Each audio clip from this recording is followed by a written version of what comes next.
Title: All this. For a pair of skates? Money's been tight recently, so I resorted to selling my stuff. I didn't really have anything of great value, it was mostly old clothes I'd never worn and shower sets had been gifted for birthdays and Christmases. I sold whatever I could on Facebook Marketplace and managed to earn an extra few quid. My wife even helped me out, sacrificing some of her belongings. "Jess, are you sure?" I said, looking at the pile of her possessions shed laid out on the bed. "Yeah," she said with a shrug. "We need the money." Saddened that it had come to this, I reluctantly agreed. I thanked her and gave her a peck on the cheek. Most of the items sold quickly and effortlessly, and, 120 later, I was feeling glad I'd gone through with it. That is, until I got a message from Ken D. "Ken D, are these still for sale?" He was inquiring about a pair of rollerblades. Jess had always meant to learn to skate, but life did as life does and got in the way. Me: yes, still available if you're interested. Ken D: okay. Will you do them for 10? Had listed them at 20, as they were 50 when Jess bought them brand new. I thought 20 was more than reasonable. I told Ken this much. Ken D: don't have 20. Frustrated, I asked him what he did have. Ken D: could do 10. I scoffed. I'm all for haggling, but Ken was taking the piss. Me: sorry, I can't do that. 20 is more than fair. Ken D: fuck you. I stared at my phone in disbelief that someone could be so offended over a pair of skates. Ken D is typing. Here we go, I thought. Ken D: this is a message of 10 years bad luck. You have 7 days to send this to 2 other PPL or else! Your bad luck will end when you send this to 2 PPL. Must be sent within 2 days or you have bad luck for 10 years. I burst out laughing. Wow. Did this guy really send me a chain letter? I hadn't seen one of those bad boys in over a decade.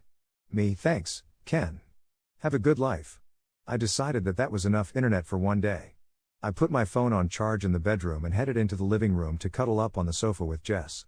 You'll never guess what just happened to me, I said, wrapping my arm around her. Some guy just sent me a chain letter bringing me bad luck because I wouldn't sell him your skates. Jess sat up, smirking. What? You're kidding? I haven't seen one of those in ages. I know. I laughed. That's what I thought. Now, I know what you're thinking. This is the part where my luck progressively gets worse until I realize that, oh no. The chain letter was real. Well, I'm sorry to disappoint, but no, that's not what happened. You see, this isn't a story about a curse that was put on me by a guy named Ken D. This is a story about Ken D, an unhinged internet stranger desperate to buy my wife's rollerblades. That night, I was bombarded with messages from Ken, who was convinced he was going to get those damn skates. Ken D: did you get bad luck yet? Me: no, not yet. Ken D: I can do 12 for the skates. Me: sorry, I'm firm on my price. 20 or nothing. Had it been anyone else, I would have offered 15. But Ken had rubbed me the wrong way, so I decided to play hardball. Ken D: do 12. Ken D: do 12. Ken D: do 12. Me: look man, if you keep harassing me, they'll just block you. The skates are 20, take M or leave M. Ken D: what do I have to do to get these skates? Me: pay 20. Ken D: ha. Ha. Funny. Me: so is that a yes or no? I need to know before I block you. There was a pause. I thought perhaps he was going to fold. Ken D: I'll come to your house and kill you. And that's when I blocked him. I knew it was a harmless threat and he was just jerking me around, but it wasn't funny anymore. A few days passed and I got another offer on the skates. This time, from a woman named Brenda. Brenda: how much for the skates? Do people not read the listings? It was written right there on the advertisement. Still, maybe she was old. Brenda did sound like an elderly woman's name. Me: hi Brenda. The skates are 20, collection only. Brenda: what is your address? Me: can you meet me outside the Tesco Express down Greenway Court? Brenda: no, I'll come to you. What is your address? Me: it'd feel better if we met in public if it's all the same to you. Just to be safe. Brenda: no, what is your address? I was getting weird vibes. Then I had a thought. Me: Ken? Brenda is typing. Then her account disappeared. It just vanished. I clicked on her profile picture, which was of a Cocker Spaniel wearing sunglasses, but the account was gone. Son of a bitch. I muttered aloud. It was Ken on another account. It had to be. This guy was a complete nutjob. Eventually, after a week or so, I finally got a serious-looking offer on the skates. This time, from a younger woman called Laura. I checked her profile and it seemed legit. She was married, she had 2 cats, and was expecting her first child. She had hundreds of friends, a bunch of which seemed to interact with her on a regular basis, tagging her in memes and the like. Laura: hi. Those skates are awesome, I'd love to take them off your hands. Me: hi Laura, that would be great. Can you meet me outside Tesco Express down Greenway Court this evening at about 8 p.m.? Cash only, 20. Laura agreed, and at 7:50 p.m. I headed out the door with the skates in hand, ready to finally be rid of them. I arrived dead on time, but Laura was late. I waited for about 10 minutes before dropping her a message. Hi Laura, I'm here. Everything okay? My message was seen, but she didn't respond. Still, I gave it another 10 minutes just in case. I'm really sorry, but if you're not here soon I'm going to have to go home. Again, my message was seen but I received no response.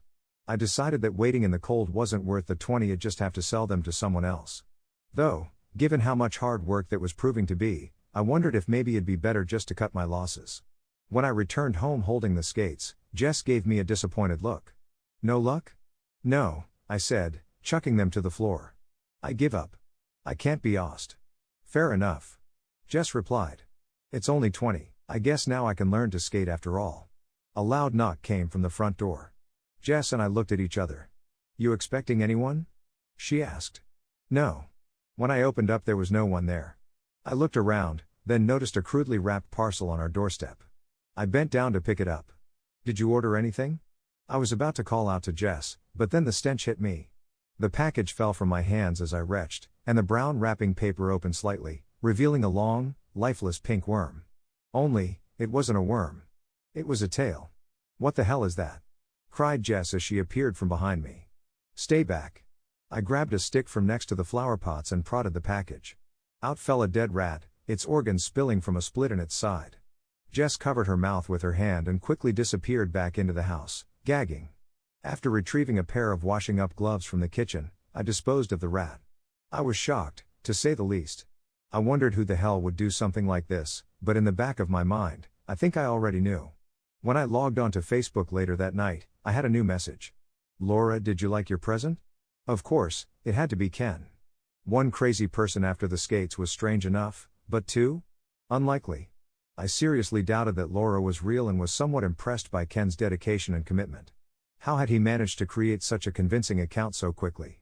So, you think it was this Ken guy pretending to be Laura and then he just followed you home? And left us a dead rat? Jess's eyes were wide with horror. Yeah, I think so. We have to call the police. So that's what I did. I called the non-emergency line and explained the situation. An officer was sent out the following day, but by the time he got to us all the accounts had been deleted, including all the messages. Hess deleted everything. I exclaimed. How's that possible? The officer seemed completely uninterested. You said this Ken left a dead rat on your doorstep? Yeah. And where's the rat now? Well, I got rid of it. The officer pinched the bridge of his nose. What was I supposed to do? I asked, annoyed. Look, I'll be honest with you. It sounds like it was just a prank. A dumb prank, but a prank, nonetheless. It could have been a lot worse. Great, thanks. I scoffed. I'll be sure to let you know when he does worse, then, shall I? When would be a good time for you, before or after he stabs me in my sleep? Babe. Jess put her head in her hands. No, I'm sorry. I said, exasperated. This is messed up. A guy leaves us a dead rat and the police don't care? Sir, calm down. This only angered me more. I sighed in frustration. The best thing to do would be to not respond to any more messages on Facebook. That's if you even get any. Keep your doors and windows locked, and, if you want to, maybe invest in some security cameras. Don't open the door without knowing who's there. I know it's frustrating, but that's really all I can do for you right now. Seems ironic, doesn't it? I said to Jess when the officer left. What? I put our items up for sale to make money, only now I have to spend that money on cameras to keep us safe. Well, maybe the policeman's right. Maybe this is the end of it. The rat was his way of saying fuck you, and now Hess going to leave us alone. Hold out on the cameras for now, babe. We'll see what happens. But of course, it didn't end there. The next day, my phone alerted me of a new message. Ken D, you told on me, what the fuck? His original account was back. How was he doing this? Me dude, what is your problem? Ken D, my problem is you. I want the skates. 10 me, I thought you said 12? Ken D, that's before you pissed me off. Me, I pissed you off? I got your present, by the way. Hope you kept the receipt. Ken D, your wife is really hot BTW. How much? I know I should have left it there. I know I should have ignored him. Me, fuck you. All this. For a pair of skates? You can have them. Ken D, really? Me, yeah. For 25. A knock at the door startled me. I jumped up, legging it to the front of the house to finally catch this freak, but when I looked outside, I saw only another parcel. I sniffed the air, trying to detect what roadkill had sent me this time. But I was wrong. It wasn't a dead animal. It was much, much worse. Why did you respond to him? The police officer asked me when he returned. I didn't have anything to say. I just shrugged, looking down at my feet. Luckily Jess had gone out to do our weekly food shop. I didn't want her to see this. Are you sure they're hers? Yeah. I'm sure. I was the one who bought them. The officer stared down at the underwear it laid out on the coffee table. Jess's underwear. Her used underwear. She was wearing them yesterday. I added. I saw her take them off and put them in the laundry basket. So, you think Ken broke in to steal them, only to return them? I know you are not taking me seriously, I said, defeated. And I know I haven't handled this well. I'm sorry. But yeah, that's exactly what I think happened. Hess messing with me. Are there any signs of a break-in? I've checked the whole house. There's nothing. I have no idea how Hess doing it. Spare key? I closed my eyes tightly, groaning. We keep it under the flower pot. Ah. I think you better call a locksmith. The more I thought about the situation, the less sense it made. When had Ken broken in? Where had I been and how had I not noticed? He'd have had to have let himself in the front door, walk all the way through the living room and up the stairs, cross the landing, find our bedroom, rifle through our dirty clothes, and then leave again. When could he have possibly done this without us noticing? My phone buzzed, interrupting my train of thought. Ken D, it's only gonna get worse from here. Give me the skates. 10. Wait. This didn't make sense. Why hadn't he just taken the skates when he broke into the house? They weren't hidden, they were still by the front door. He would have had to have walked past them. Ken D, you're wondering why I didn't just take them. My heart sank. How did he know what I was thinking? Ken D, I want to buy them, fair and square. 10. I considered it. I wanted this to be over. Who knew what fucked up thing he'd do next? Me no. I shocked myself as I typed it and pressed send. Was I being for real? It's just a pair of skates, for crying out loud. But at the same time, it was the principle of the thing. We'd come this far, I didn't want to be bullied into giving Ken what he wanted. Besides, who's to say he wouldn't just take the skates and still harass me? Ken D, am getting those skates and am getting them for 10. Me well see. I bought the cameras.